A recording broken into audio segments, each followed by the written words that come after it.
우리 삶에서 참 무서운 것이 많은데 너무 쉽게 안주해버리고 타성에 젖는, 이거 굉장히 무서운 현실입니다. 그런 삶에는 모험도 없어지고 새로운 것 추구도 없어지고 그리고 권태에 빠지기 쉬운 위험성이 있습니다. 예수님의 제자들에게, 제자가 되기 전이지만 저 깊은 데 가서 그물을 던지라, 그렇게 말씀을 하셨습니다. 영문 성경에 보면 그 말씀을 깊은 데로 가기 위해 해변으로부터 멀리 떨어져라 하는 그런 이야기예요. 또 헬라어 성경을 보면 우리가 번역된 성경보다 더 자세하게 나와 있는데 해변으로부터 떨어져 먼 곳으로 진출하라, 그런 뜻이에요. 그래서 깊은 데로 가서 그물을 던져라. 이게 무슨 뜻일까 하면은 익숙한 자아로부터 탈출하라는 말이고, 또 더 쉽게 말하면 익숙한 환경으로부터 새로운 환경을 만들어 보라, 그런 뜻이에요. 또 더 쉽게 말하면 좀 모험해봐라. 너무 안전한 물가에서만 맴돌지 말고 좀 배를 끌고 좀 깊은 데로 가봐. 그리고 현실에 너무 안주하지 말고 좀 새로운 도전도 해봐. 그런 뜻이에요. 결혼해서 2, 3년이 되면, 요즘에는 2, 3년까지도 안 가요. 몇 달 지나면 권태기에 빠져버려요. 연애할 때, 결혼할 때 막 그 설레임이 있었는데 결혼해서 조금 지나면 설레임이 없어져 버려요. 밋밋해져. 옆에 오기만 해도 막 화끈거렸는데 화끈거리기는커녕 뭐 감각이 없어요. 그걸 권태기라 그래요. 새로울 것도 없고 감각도 없어지고 느낌이 없어지는 거예요. 이게 권태에 빠지는 거죠. 참 불행한 일이라고 볼 수 있어요. 나도 모르게 아주 익숙한 환경에 동화돼 버리는 걸 권태라고 그래요. 베드로 일행이 고기를 잡는데 그물을 밤새 던졌어요. 수고는 수고대로 했는데 고기는 안 잡혔거든요. 왜 안 잡혔냐면은 물가에서만 맴돌았어요.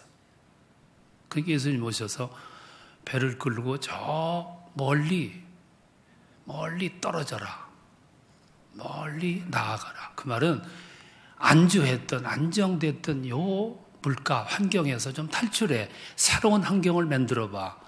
새로 모험 좀 해봐. 새롭게 도전해봐. 그게 그런 뜻이거든요. 오늘 이 시대를 가리켜서 모험이나 도전을 상실한 시대라 그래요. 다 안정을 추구해요. 안정을 희구해요. 안주하려고 그래요. 우리는 한 달이 지나가는데 벌써 우리는 너무 안주해버렸어요. 그러니까 금년 남은 11달은 굉장히 지루한 거예요. 벌써 안주해버렸기 때문에. 그런 삶에는 기적도, 그물 가득히 채워지는 것도, 새로운 길을 발견하는 것도 어려워지게 되는 거죠. 그러니까 지금도 예수님은 우리를 향해서 깊은 데로 가라고 자꾸 말씀하세요. 그 말은 무슨 말이냐면은 좀 새롭게 모험해봐라, 그런 뜻이에요. 그러니까 신앙의 삶은 깊은 데로 가는 삶이에요. 거기서 하나님을 만나게 되고, 거기서 하나님을 내 하나님으로 체험하게 되고, 거기서 길을 찾게 되고, 거기서 새로운 기적을 만들어내게 되는 거죠. 일평생을 그렇게 살아간 사람이 있어요. 그게 오늘 소개한 성경의 말씀, 아브라함의 모습이죠. 우리들이 아브라함에 대한 이야기를 너무 많이 들었기 때문에 진부하게 들리는데, 근데 아브라함은 참 큰 그릇이었어요. 생각이 컸어요. 그리고 우리들에게 많은 메시지를 줘요.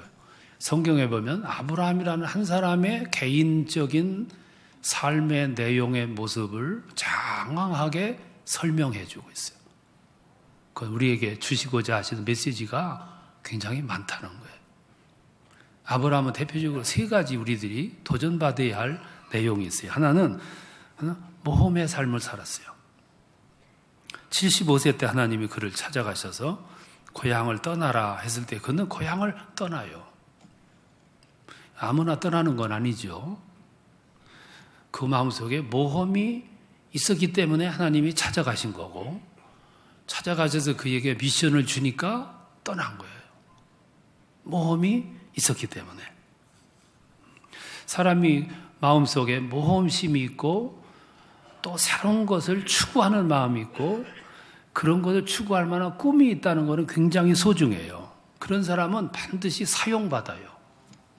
어느 경우든지 어느 시대든지 그런 사람은 사용받게 돼 있어요. 어떤 아이가 8mm 영상기를 가지고 다니면서 참 뭔가 찍기를 좋아했어요. 날이 새면은 나가서 뭘 찍고 다녀요. 정신이 없어요. 학교 가는 거는 별로 취미가 없어요.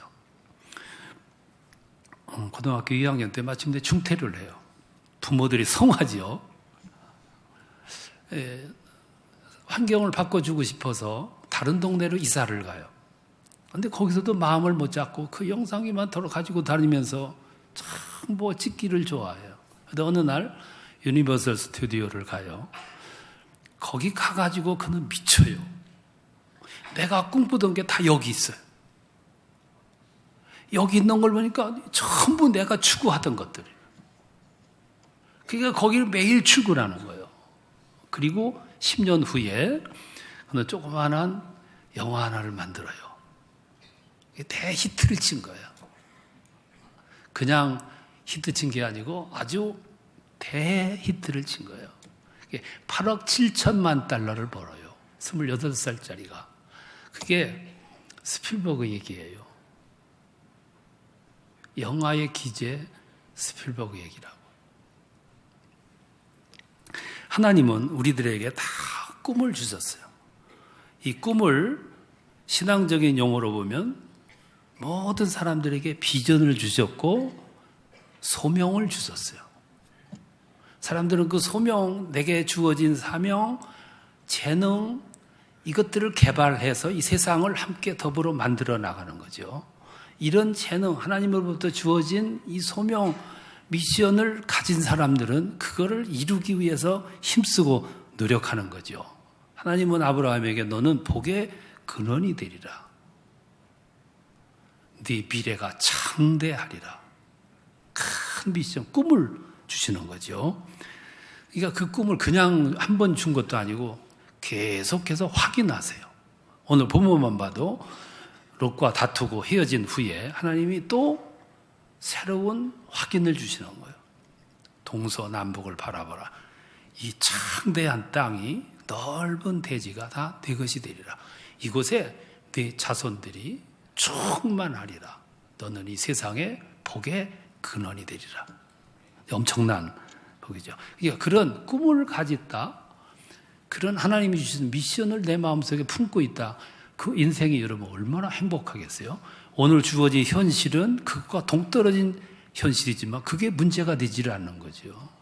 이 세상을 볼 때 넓은 땅, 저 넓은 세계가 충만한 내 미래로, 내 장래로, 내 자손으로 가득 찰 꿈을 갖고 살아가는 거. 그걸 환상이라고 그러잖아요. 비전이라고도 그러고. 얼마나 아름다워요. 하나님 우리들에게 이런 꿈을 다 주셨어요. 미션도 다 주셨습니다. 그런데 우리들은 그 꿈을 받아가지고 전부 현실적인 거로 바꿔버렸어요. 하나님 우리들에게 천국을 주셨고 부활을 주셨고 하나님이 영생을 주셨고 하나님 자녀 삼으셨고 그리고 구원을 주셨어요. 하나님이 주신 꿈이요. 미션이죠. 환상이고 비전입니다. 그런데 사람들은 이걸 전부 현실적인 거로 바꿔버렸어요. 그래서 사람들은 천국 대신에 이 세상에 집착을 해요. 부활 대신에 이 세상에서 오래 사는 장수하는 꿈으로 바꿔버렸어요. 면류관 대신에 이 세상에서 성공하는 것으로 바꿔버렸어요. 하나님을 섬기는 하나님에 대한 애정, 하나님에 대한 골똘한 꿈을 물질로 바꿔버렸어요. 오늘 우리들의 많은 사람들의 꿈과 하나님은 물질이 되어버렸어요. 그래서 비전이, 꿈이 기대가 많은데 그것들이 전부 모래성을 쌓는 경우로 만들어지게 된 거죠.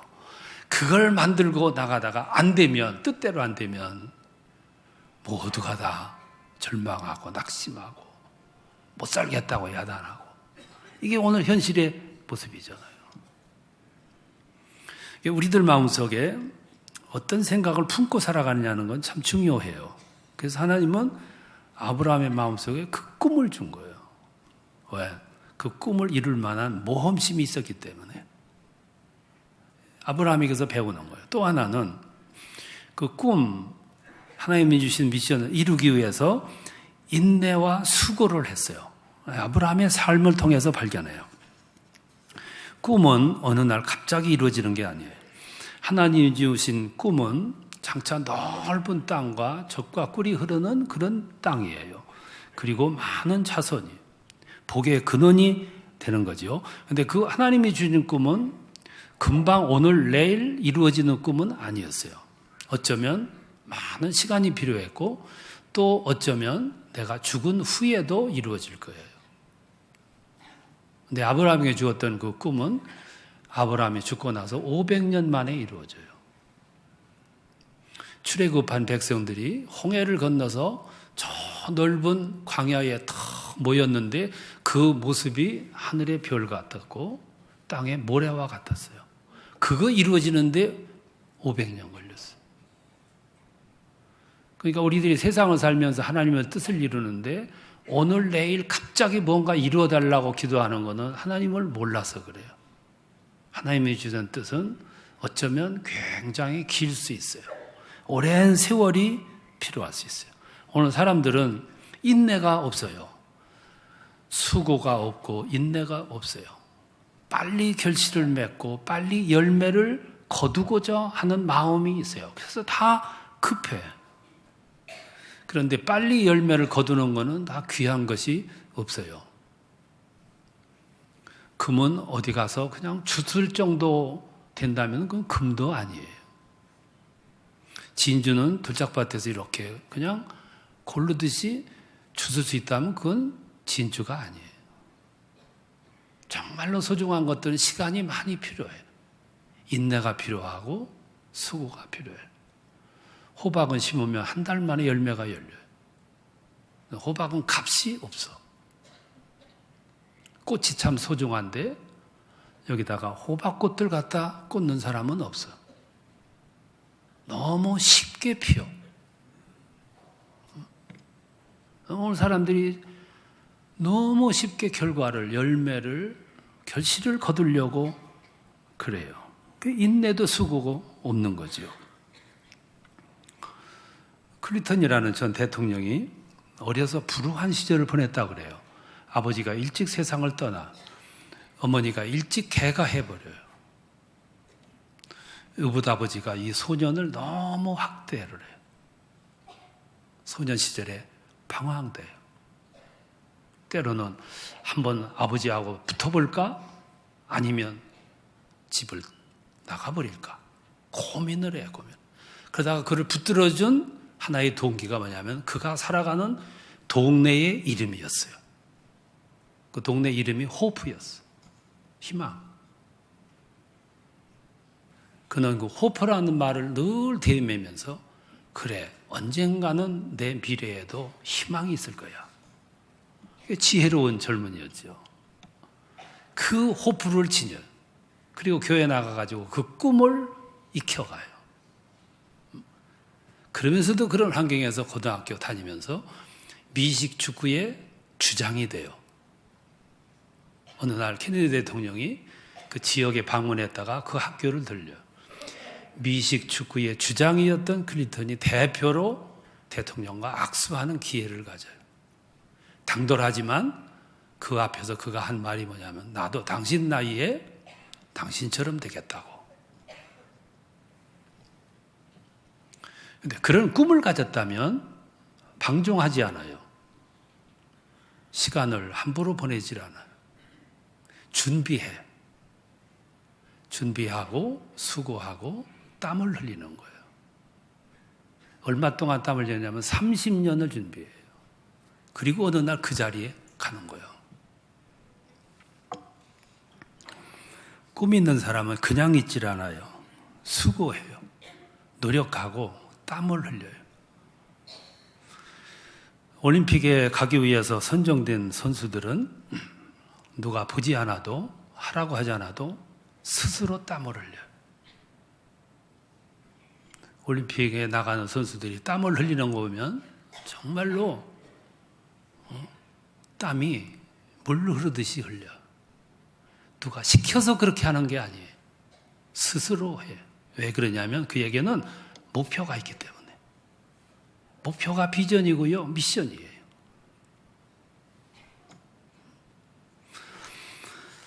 지난 주일이 24일인데 춥잖아요. 23일이 토요일인데 그날도 추웠어요. 23일 날 대만의 날씨가 44년 만에 최저로 떨어졌다고 그래요.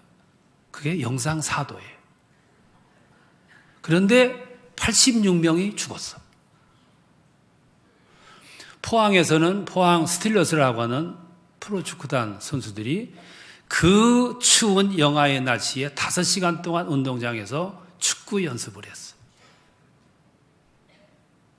영상 4도인데도 죽는 사람이 있는데 그 영하의 그 추위에 가서 뛰었어요. 왜 뛰었느냐?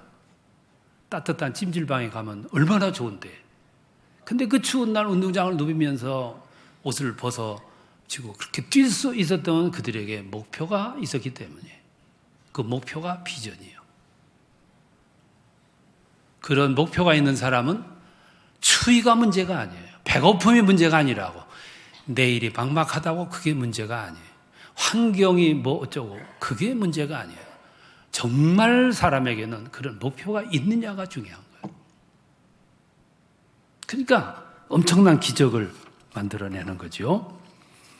본문을 보면 아브라함이 하나님으로부터 큰 미션을 받고 고향을 떠나요. 가기만 하면 이루어지는 줄 알았어요. 그래서 목적지 가나안에 갔습니다. 가는데 그 땅은 황무지뿐이었어요.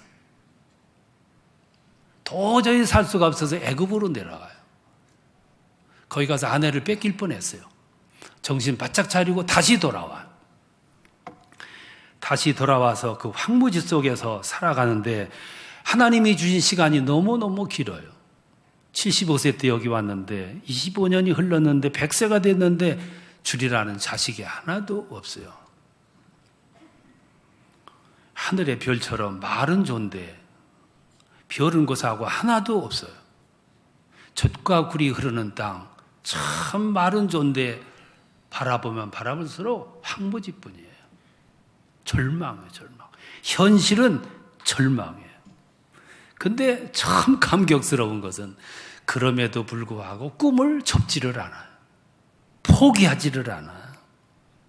그러는 과정에 여러분 얼마나 회의감이 왔고 얼마나 그 시간이 지루했고 얼마나 그 시간이 여러분 불신감이 있었겠어요.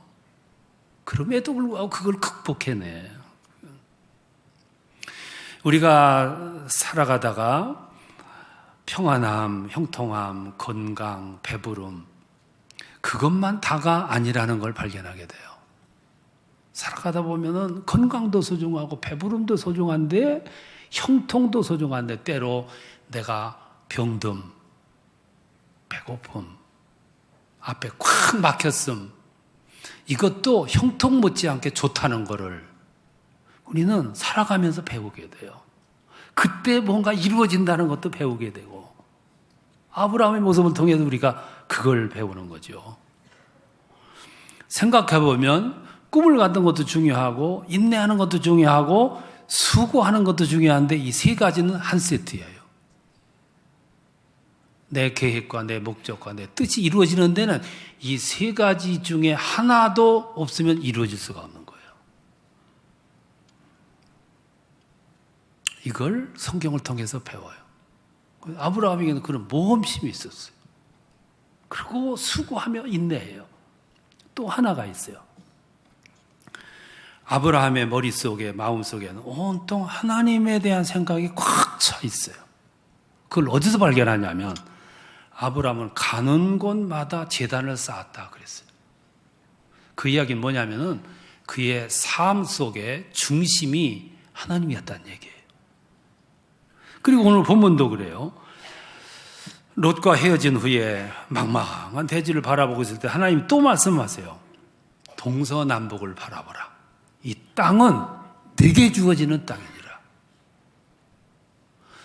그 말씀 비전을 다시 확인한 후에 헤브론으로 가요. 거기서 도착하자마자 또 제단을 쌓는 거예요. 그 말은 무슨 말이냐면 모든 일마다 사안마다 기회마다 그는 하나님 앞에 예배드렸다 그 말이에요. 아브라함에게 있어서 하나님을 떠나서는 해석이 안 돼요. 여기까지 온 것도 하나님에 의해서 왔고 내게 이런 비전을 주신 것도 하나님으로부터 왔고 내가 고향을 떠난 동기도 하나님께로부터 왔고 나의 현재, 미래, 나의 운명까지도 모두가 다 하나님 앞에 초점이 맞춰져 있어요. 이게 아브라함의 세계예요. 그래서 예배 생활이 중요한 거예요. 예배 생활은 하나님께 나아가는 생활이에요. 예배 생활하는 사람들은 하나님께 초점이 맞추어진 사람들이에요. 오늘 여러분들 습관적으로 교회에 나오신 분들 많을 거예요. 굉장히 귀한 거예요. 여러분들 오늘 여기 나오신 것도 여러분은 잘 모르시지만 여러분 마음 중심 속에 하나님이 계신 거야. 그렇기 때문에 다 놓고 여길 나오신 거예요. 그게 소중한 거예요. 그게. 그 얘기는 무슨 얘기냐면 나의 삶 속에, 나의 생각 속에, 나의 관심 속에, 나의 미래에 하나님이 중심을 이루고 있다 이 말씀이거든. 이게 신앙의 삶이에요. 오늘 사람들의 약점 가운데 하나가 뭐냐면 나의 삶, 나의 계획, 나의 미래 속에 하나님이 없다는 거예요. 하나님이 없기 때문에 예배 생활이 등한이 되는 거예요. 그리고 모든 우선순위에서 자꾸만 밀리는 거죠. 밀리는 거예요. 내 삶 속에 하나님이 없기 때문에 우선순위에서 밀리는 것이고 관심 속에서 없어지는 거예요. 그리고 성공하려고 애를 쓰긴 쓰는데 그래서 이루어졌다 할지라도 그는 모래성이에요. 곧바로 무너지는 거지. 록펠러라고 하는 사람이 젊어서 인생 계획을 세웠어요. 삶의 목표를 세웠는데 그 두 가지예요. 하나는 나를 위하여, 또 하나는 돈을 위하여. 이게 그의 인생관이었어요. 돈을 벌어야 됩니다. 근데 왜 돈을 벌어야 되느냐는 이유가 있어야 돼. 그 이유가 뭐냐 하면은 돈을 위하여, 나를 위하여였어요. 그러니까 그 돈을 벌어들이는데 수단 방법을 가리질 않았어요. 목적을 가지고 벌어들여요. 그러니까 무자비한 방법이 나오는 거지요. 수단이 나오는 거고. 록펠러를 위인이라고 그러지만 그의 정기를 좀 깊이 들여다보면 젊었을 때 돈을 벌어들일 때 무자비했어요. 근데 그를 위인으로 만드느라고 가능하면 그런 부분들을 지워버렸어요. 그러다가 52세 때 병을 얻어요. 살이 썩어 들어가는 병을 얻어요. 얼마나 억울했겠습니까? 많은 돈 벌어놨는데 죽게 생겼어요. 얼마나 몸부림쳤겠어요. 왜 하필이면 나냐? 왜 하필이면 이 병이 나에게 왔냐? 얼마나 몸부림쳤겠어요? 그렇게 몸부림을 치다가 다행스럽게 하나님을 만나요. 그리고 새 생명을 얻어요. 그때 그는 지금까지 가지고 왔던 삶의 목표를 바꿔요. 나를 위하여, 돈을 위하여서 하나님을 위하여, 인류를 위하여. 그리고 그때부터 벌었던 거를 하나님을 위하여, 인류를 위하여 쓰는 거예요. 98세까지 살았어. 오늘 꿈을 가진 사람은 많아요. 근데 그 꿈 속에 하나님이 없어요. 찬란한 계획은 세우는데 계획 속에 하나님이 없어요. 그래서 어느 순간이 되면 모래성처럼 무너지는 거예요. 내가 갖는 꿈도 있고 하나님이 주시는 꿈도 있어요. 모두 다 이루시는 거는 하나님이 이루시는 거예요. 아브라함을 통해서 우리가 그걸 배우게 되는 거죠. 아브라함은 나이가 들었지만 마음속에 모험심이 있었어요. 탐구하고자 하는 그 마음이 있었어요. 그러니까 그 마음을 찾아서 하나님이 찾아가신 거예요. 고향을 떠나라 할 때 그는 미련 없이 고향을 떠날 수 있었던 거예요. 그러니까 그런 뜻을 이루게 되는 거죠. 예수님 지금도 우리에게 깊은 곳으로 가라고 말씀하세요. 베드로 일행에게 깊은 곳에 가서 그물을 던지라. 그 말은 무슨 말이냐면은 현실에서 탈출하라고 말. 안주하지 말고 모험하라고 말. 째째하게 굴지 말고 투자하라고 말이에요. 물가에서 뱅뱅 돌지 말고 안방에서 안주하지 말고 새로운 환경을 만들어서 도전하라고 말이에요. 그게 나의 발전이고 교회 발전이에요. 우리 교회가 61주년이 되는데 이제 이만큼이면 됐어. 여기서 안주하면 더 이상 교회 발전이 없어요. 내 인생도 마찬가지예요. 이쯤 됐으면 성공했지. 내 신앙도 이 정도면 됐어. 여기가 안주하는 자리예요. 여기서 한 발짝 더 나가야 되고 그리고 배를 끌고 저 멀리 나가. 그때 기적과 같은 새로운 역사가 이루어지게 되는 거죠. 여러분 인생에도 우리 교회 앞날에도 이런 하나님의 영광이 충만하게 나타나는 그런 축복이 기적이 일어나시기를 축원합니다.